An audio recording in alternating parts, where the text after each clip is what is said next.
নমস্কাৰ, ভিডিঅ'টো চাবলৈ আৰম্ভ কৰাৰ বাবে ধন্যবাদ। প্ৰতি বছৰে সমগ্ৰ বিশ্বৰ দৃষ্টি নিবদ্ধ হয় মাথো এটা পুৰস্কাৰলৈ, আৰু সেয়া হৈছে নোবেল পুৰস্কাৰ। জ্ঞান, বিজ্ঞান, সাহিত্য আৰু শান্তিৰ ক্ষেত্ৰত প্ৰদান কৰা বিশ্বৰ সৰ্বোচ্চ সন্মান হৈছে এই নোবেল পুৰস্কাৰ।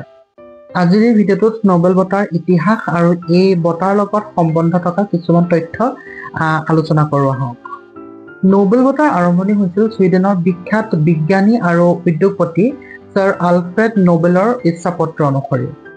1895 চনত ছাৰ আলফ্ৰেড নোবেলে তেখেতৰ বিশাল সম্পত্তি মানৱ সমাজৰ কল্যাণৰ বাবে কাম কৰা লোকসকলক পুৰস্কৃত কৰিবৰ কাৰণে এটা ন্যাস বা ফাউণ্ডেশ্যন গঠন কৰিবৰ কাৰণে উইল কৰিছিল। আৰু তাৰ পাছৰে পৰা 1901 চনৰ পৰা প্ৰতি বছৰে এই বঁটা প্ৰদান কৰি অহা হৈছে। প্ৰথমে এই বঁটা 5টা শাখাত প্ৰদান কৰা হৈছিল। সেয়া হৈছে পদাৰ্থ বিজ্ঞান, ৰসায়ন বিজ্ঞান, চিকিৎসা বিজ্ঞান, সাহিত্য আৰু শান্তি।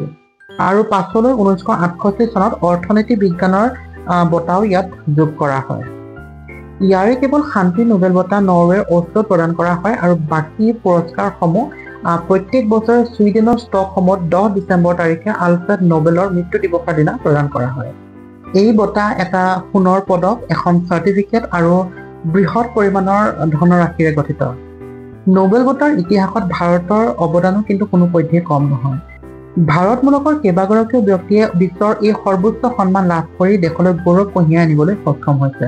তাৰে ভিতৰত ৰবীন্দ্ৰনাথ ঠাকুৰে প্ৰথমবাৰৰ কাৰণে ভাৰতৰ পৰা এই নোবেল বঁটা পাবলৈ সক্ষম হৈছিল। তাৰ পাছত ছাৰ চি.ভি. ৰমন, অমৰ্ত্য সেনকে ধৰি অন্য কেইবাগৰাকীও ব্যক্তিয়ে এই সন্মান লাভ কৰিবলৈ সক্ষম হৈছে।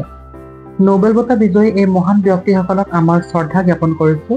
তেওঁলোকৰ এই অৱদান চিৰযুগমীয়া হৈ ৰ'ব।